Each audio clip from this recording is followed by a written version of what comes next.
2024-এর গণঅভ্যুত্থানটা এটার বীজ বপিত হয়েছে বহুদিন যাবত। এই অর্জনটা আসলে কত ত্যাগ তিতিক্ষা, কত কম্প্রোমাইজ, কত স্যাক্রিফাইস বাংলাদেশের ইতিহাসে। রতন ভাই বলছিলেন গণঅভ্যুত্থানের কথা বলছিলেন, 69-90 সবকিছু মিলিয়ে আজকে 2024-এ যেটা ঘটেছে, এটা আসলে এই 24-এর গণঅভ্যুত্থানটা এটার বীজ বপিত হয়েছে বহুদিন যাবত। হতে হতে হতে একটা সময় এসে যেটাকে আমরা বলি যে বয়লিং পয়েন্ট, যেটা স্ফুটনাঙ্ক, যেটা সেখানে সে স্ফুলিঙ্গটা সে আমাদের জুলাইয়ের যে বসন্ত যেটা আমরা বলি আগস্টের 5 পর্যন্ত এসে সেটা আলটিমেটলি আমরা এটা অর্জন করেছি যেটা বলতে পারবো। এই অর্জনটা আসলে কত ত্যাগ তিতিক্ষা, কত কম্প্রোমাইজ, কত স্যাক্রিফাইস, কত জীবন, কত জীবিকা, কত ঘর সংসার, মানুষ, ধন সম্পদ, এটা আমরা গত 15 বছর ধরে যারা পথে আছি, যারা সরাসরিভাবে কানেক্টেড আছি, তারা আমরা খুব ভালো করে জানি। আমাদের জন্য যেটা যে এই যে একটা জিনিস অর্জন করলাম আমরা, এই অর্জনটা যেন কোনোভাবেই কেউ ভিশিয়েট করতে না পারে। এই অর্জনটা কি? অর্জনটা জনগণের অর্জন। আপনি দেখেন অনেকে অনেক সময় বলে যে 36 দিনের একটা গণঅভ্যুত্থান বা 15 দিনের একটা গণঅভ্যুত্থান, বাট আপনি চিন্তা করে কি দেখেছেন যে কেন এই 15 দিন বা 36 দিনে এটা হলো? আমার যেটা ব্যক্তিগতভাবে আমি মনে করি যে যদি আমরা একটা বছর আগে আমরা যারা পিতামাতারা আছি, তা আমরা যদি কনসিয়াস হতাম, আমরা যদি জিনিসগুলোকে চিন্তা করতাম, আমরা যদি দ্রব্যমূল্য নিয়ে সবাই মিলে কথা বলতাম, আমরা যদি করাপশন নিয়ে সবাই মিলে কথা বলতাম, জুডিশিয়ারি নিয়ে সবাই মিলে কথা বলতাম, আমাদের সন্তানদের গায়ে কিন্তু গুলিটা লাগতো না।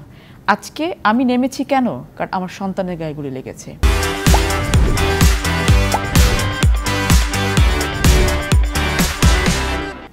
গত 8, 10, 9 বছর ধরে বিরোধী দল এবং মত যে চিত্রগুলো আমরা দেখেছি 4 তারিখ, 2 তারিখ, আপনার সেই 1 তারিখ থেকে, জুলাইয়ের 1 তারিখ থেকে যেভাবে গুলি করে হত্যা করা হয়েছে, সাইদকে হত্যা করা হয়েছে, মুগ্ধকে হত্যা করা হয়েছে, এই ছবিগুলো আমরা দেখেছি। এরকম বহু হত্যাকাণ্ড কিন্তু ঘটেছে, বহু ঘুম ঘটেছে।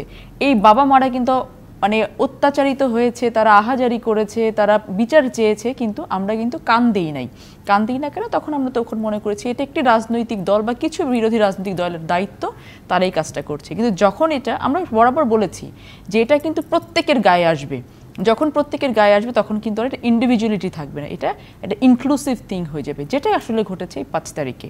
সো 5 তারিখের যে অর্জনটা, এটা আমরা যারা রাজনীতিতে মাঠে প্রতিদিন প্রতি মুহূর্ত লড়াই করেছি, আমরা জানি যে এটা কতখানি কষ্টের একটা অর্জন। যারা এই জীবন দিয়েছে, যে স্টুডেন্টরা, আমাদের সন্তানরা, ভাইরা, বোনরা যারা আহত অবস্থায় এখনো পড়ে আছে হাসপাতালে, তারা জানি যে কতখানি এটা কতটা অর্জন। সো এই অর্জনটাকে ভিশিয়েট যেন কেন, কারণ আমরা জানি যে একজন পালিয়ে গেছে কিন্তু তার প্রেতাত্মারা ঘোরাঘুরি করছে।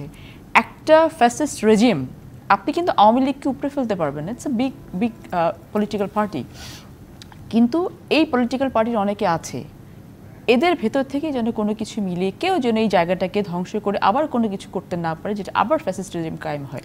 সেজন্য আমাদের ভারপ্রাপ্ত চেয়ারম্যান যেটা বলেছেন, we will cooperate in every extent, যতখানি পর্যন্ত করা যায় গভর্নমেন্টকে